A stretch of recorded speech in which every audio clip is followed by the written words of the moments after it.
Break के बाद आप सभी दर्शकों का एक बार फिर स्वागत है। इस वक्त आप देख रहे हैं Haryana Himachal prime time. Bulletin में अब बात करते हैं गुरुग्राम की, जहां पर आधी रात गोलियों की तड़तड़ाहट से सनसनी फैल गई। दरअसल सुशांत लोक के ए ब्लॉक इलाके में पुलिस और दीपक नांदल गैंग के शूटरों के बीच मुकाबला हुआ और यहां पर जो एनकाउंटर हुआ, पुलिस के मुताबिक गैंग के 5 बदमाश एक प्रॉपर्टी डीलर से रंगदारी वसूलने के लिए यहां पर पहुंचने वाले थे, जिसकी सूचना क्राइम ब्रांच को पहले से ही थी और पुख्ता जानकारी के अनुसार उन्होंने इस पूरे के पूरे इलाके को घेर लिया और जैसे ही पुलिस ने बदमाशों को घेरा, उन्होंने भागने की कोशिश की। पुलिस की टीम पर ताबड़तोड़ उन्होंने फायरिंग शुरू कर दी और जवाबी कार्रवाई में लगभग 20 राउंड पुलिस द्वारा चलाए गए। इस पूरी कार्रवाई के दौरान 4 बदमाश ढेर हो गए और एक गंभीर रूप से घायल हो गया, जिसे अस्पताल में भर्ती करवाया गया है। बदमाशों को गोली लगने के कारण एक एएसआई समेत 3 पुलिसकर्मी भी इस मुठभेड़ के दौरान घायल हो गए हैं, जिनका मेदांता अस्पताल में इलाज चल रहा है। इस पूरी खबर को और तफसील से जानते हैं हमारे सहयोगी धर्मवीर शर्मा, इस वक्त गुरुग्राम से हमारे साथ जुड़े हैं।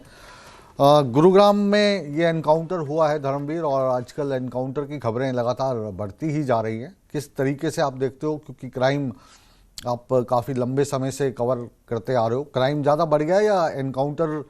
पहले महाराष्ट्र से ही खबरें आती थी, अब हरियाणा से भी बहुत इस तरीके की खबरें आ रही हैं। बिल्कुल मुकेश जी, देखिए जिस बदमाश के गुर्गे आज एनकाउंटर में मारे गए हैं, इस बदमाश की तरफ से गुरुग्राम में कई सारी वारदातों को इससे पहले अंजाम दिया जा चुका था और काफ़ी लोगों को उसने एक तरह से कभी वॉइस नोट भेजकर, तो कभी व्हाट्सएप के जरिए, तो कभी सोशल मीडिया के जरिए कई सारे लोगों को दीपक नांदल जो गैंगस्टर है उसकी तरफ से धमकियां मिल चुकी थी। कई लोगों से वो पैसे मांग चुका था और पहले के जो शुरुआती दौर था उसका, तब हमने देखा कि वो ज़्यादातर लोगों को ये कहता था कि उसने उन लोगों को पैसा उधार दिया है, उसका पैसा वापस नहीं दे रहे, इसलिए उसने उनके ऊपर फायरिंग करवाई है। लेकिन ये जो मामला, ये थोड़ा अलग हटके मामला है। इस पहली बार ये हुआ है कि इस मामले के अंदर सीधे तौर पर दीपक नांदल का नाम यह आया है कि उसने फिरौती के लिए जो विशाल बेरी नाम का जो एक व्यवसायी है उसको फोन किया गया था, उससे फिरौती मांगी गई थी। इसकी जानकारी गुरुग्राम पुलिस के पास ये दीपक नांदल जो है ये कौन है और ये कहां से ताल्लुक रखता है? इस वक्त जेल में है, बाहर है, फरार है, क्या इसकी डिटेल्स है? देखिए, दीपक नांदल जो है वो रोहतक का रहने वाला है और क्राइम की दुनिया से पहले वो एक तरह से म्यूजिक इंडस्ट्री से जुड़ा हुआ था। कई सारे गानों में वो उसने प्रोड्यूस किया था, अपने आप में वो राइटर कहता था, कभी कहता था कि वो प्रोड्यूस करता है गानों को।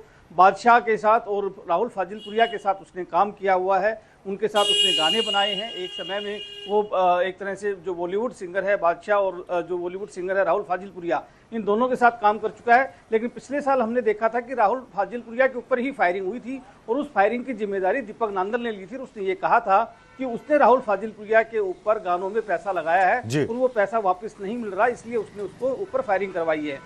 और उसके बाद साथ साथ में राहुल फाजिलपुरिया के एक तरह से एक फाइनेंसर होते थे रोहित शौकीन, उसकी भी हत्या करवाई गई थी। उसमें भी दीपक नांदल ने जिम्मेवारी ली थी। उसने ये कहा था कि रोहित शौकीन ने उसके पैसे नहीं लौटाए। उसके बाद एक और प्रॉपर्टी धर्मवीर, ये जो सिंगर्स हैं इनका लगातार, चाहे पंजाब हो, हरियाणा हो या बिहार हो, इनका गैंगस्टर्स के साथ ये क्या कॉम्बिनेशन बैठ रहा है? मतलब गीतकार का और संगीतकार का कॉम्बिनेशन बैठे, गीतकार का और गायक का कॉम्बिनेशन बैठे, वो बनता है। लेकिन चाहे पंजाब की बात कर लो, आप हरियाणा की बात कर लो, गैंगस्टर्स की इनकी इन्वॉल्वमेंट क्यों हो जाती है? उसके पीछे आप क्या बैकग्राउंड क्या देखते हो? क्यों ये सिंगर्स का नाम जो है गैंगस्टर के साथ जोड़ा जाता है, गैंगस्टर्स जो हैं वो सिंगर्स के साथ जुड़ जाते हैं? ये क्या कॉम्बिनेशन है?